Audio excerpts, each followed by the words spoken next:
mientras que no se reconstruye lo que estamos viendo. Claro, y se edifica de nuevo Cádiz entero. Efectivamente. Y es el claustro, y luego también hemos visto antes el refectorio, que está en malas condiciones. El problema, como ha dicho antes Rodolfo, era parar las filtraciones, es decir, porque un edificio, su peor enemigo es el agua. El agua empieza a filtrar, empieza a pudrir las techumbres y se va desprendiendo hasta llegar a la ruina. O sea, que se llovía todo entero, ¿no? Entonces, antes de vosotros meterle mano, ¿no? Efectivamente. Ahora estamos viendo, por ejemplo, este es otro claustro, lo que se llama la Casa del Capellán, que es precisamente donde el plan director en su primera fase trata de construir un mini monasterio que se llama mini monasterio de Realojo. Es decir, en esa dependencia se va a hacer una actuación cuyo proyecto ya está presentado a la oficina de urbanismo del ayuntamiento, está aprobado, para que las monjas que ahora mismo están en la calle Feducci vuelvan a su casa. Es el objetivo número 1 y prioritario de la asociación.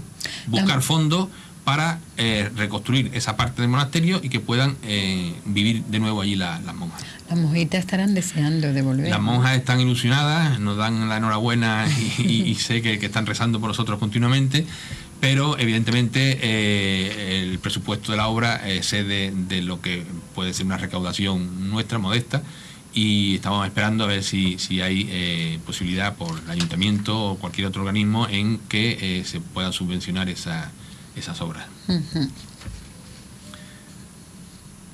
Ya digo, la visita es muy interesante, es novedosa, la gente sale maravillada porque es un desconocimiento el que existe. Hay que decir que las imágenes son cedidas por esta asociación precisamente. Hay momentos en que no se pueden ver con mucha calidad, pero claro, son ellos las personas que lo han grabado, ¿no? En las visitas que hacemos rogamos que no se hagan fotografías del interior del monasterio por deferencia a la comunidad, y bueno, pues también tenemos que decir, antes de que se nos olvide, que es muy importante, que además de la visita abierta al público, cualquier grupo que nos solicite, podemos organizar una visita a propósito, ad hoc para ella, cuando mejor le convenga. El día que mejor siempre le vaya 20 ese grupo, o ¿no? 23 personas, pues estamos dispuestos a organizarlo para que se pueda visitar. Esa es lo que le decía, la primitiva, es la actual capilla de Santa Ana, que podía ser seguramente resto de esa primitiva ermita. Por supuesto está el Nazareno y Santa María son indisolubles, indisociables.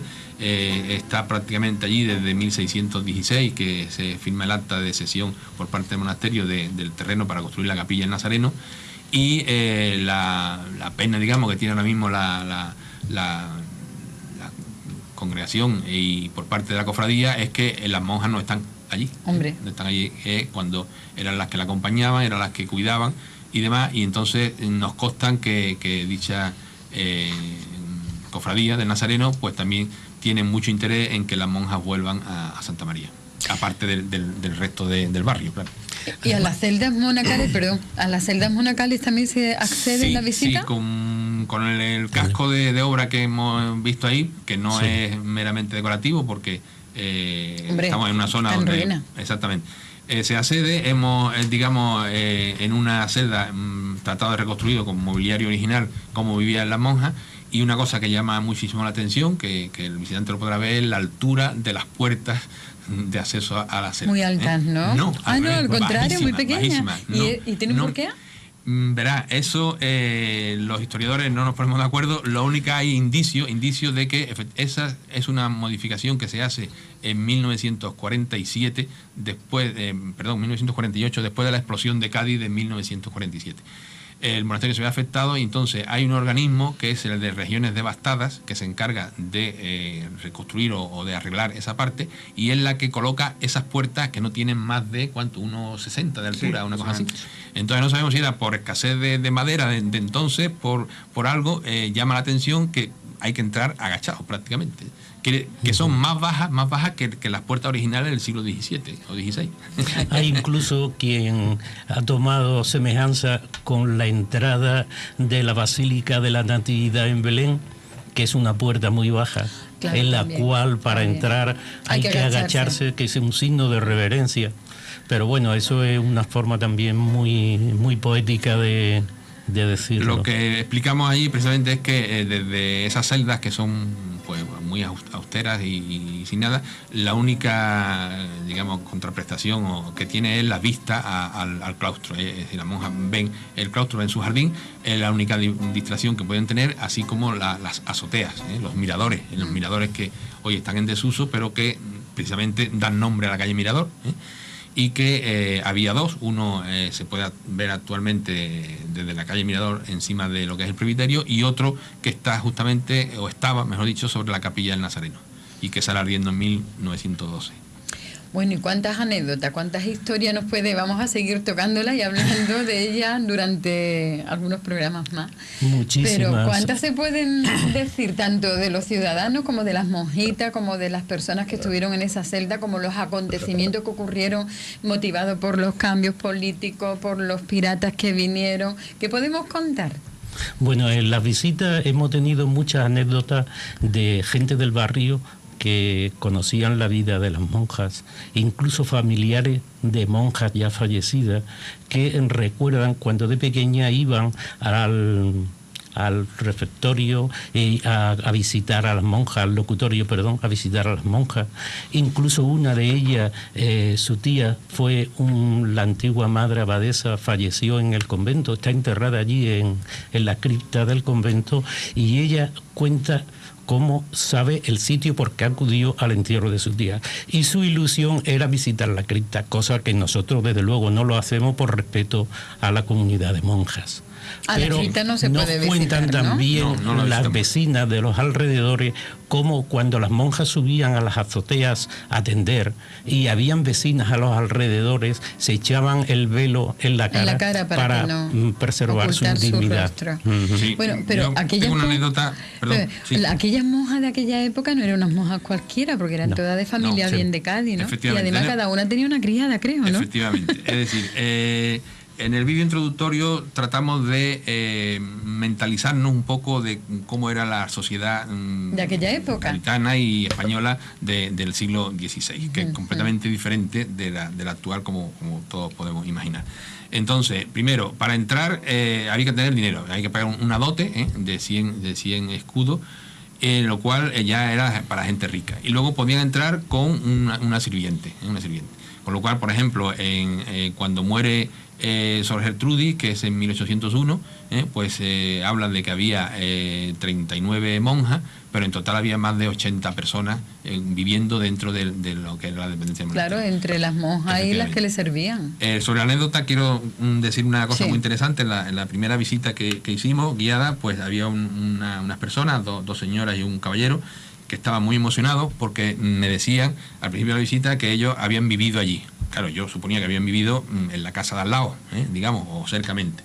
Cuando íbamos haciendo la visita, pues llegan a decirme, que precisamente lo que se ha visto ahí, la llamada casa del capellán, que era la casa también de los porteros. Es decir, un monasterio de clausura, como todo convento de clausura, con el exterior tiene que tener un contacto, y este contacto era a través de estas personas. Es decir, lo que le facilita todo, desde comprar una aguja de coser hasta enviar una carta por correo, avisar al médico, todo se hace a través de esta familia. Bueno, pues esta señora, que voy a dar el nombre, tengo el gusto de dar el nombre, se llama Francisca López Blanco, que vive actualmente, me dijo que ellos habían vivido allí de los años 50 hasta los años 70, y entonces estaba emocionantísima de volver a su casa, en lo que es la casa de los porteros. Claro, benditantos, que es la que da lo que les contaría, a la calle Teniente Andújar, también. Exactamente.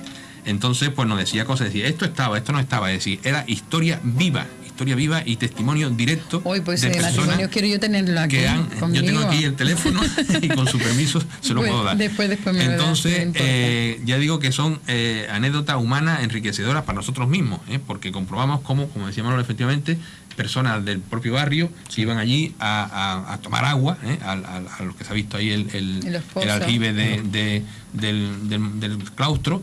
Decir también, que nos lo han hecho ver los técnicos, de que toda la cubierta del monasterio tiene su captación de agua, y la reconducían a dos aljibe fundamentalmente, ¿no? Sí. Es decir, que se descubren una serie de características técnicas, históricas, culturales, religiosas, humanas, que no solamente nos están enriqueciendo a nosotros, sino al que visita aquello se lleva una visión completamente distinta. Porque claro, al ser un monasterio de clausura nunca se ha podido visitar por dentro. Siempre se ven las paredes por fuera, no tenemos ni idea de cómo es.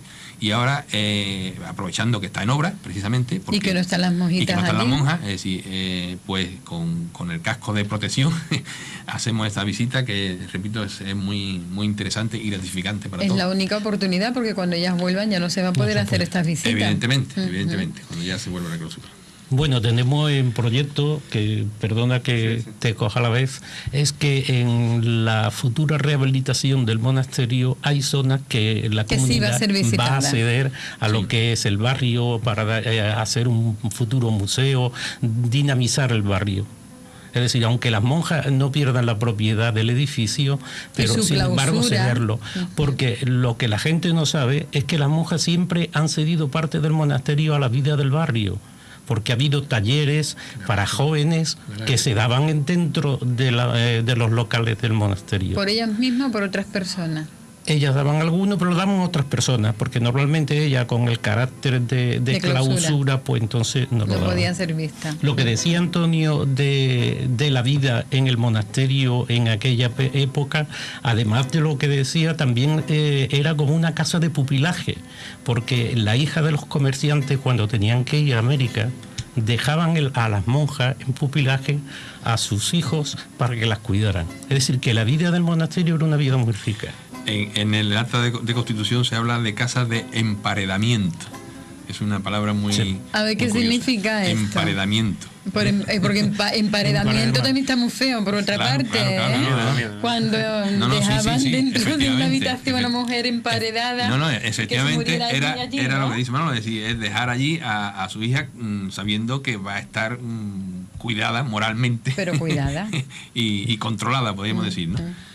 Incluso viudas también y mujeres maltratadas eran recogidas allí en el monasterio por las monjas. Ya en aquella época. Salvo el caso de Sor Gertrudis, de Gertrudis de Ore. Que fue ya por su propio paso.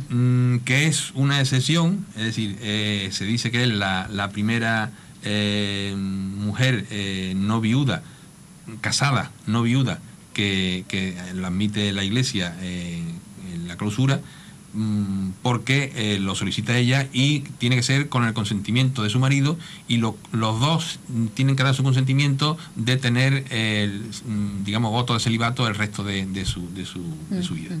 Pues vamos a poner un poquito la música, vamos a poner imágenes que tenemos del monasterio de Santa María y seguimos hablando de un trozo muy grande de nuestra historia. Un poquito de respiro en el cuerpo y retomamos en este momento nuestro contacto con la historia, que no se nos vaya nunca la historia de nuestra tierra y de nuestra gente, y conocernos más al mismo tiempo a nosotros mismos, conociendo nuestra propia historia. Señores, ¿por dónde nos quedábamos antes?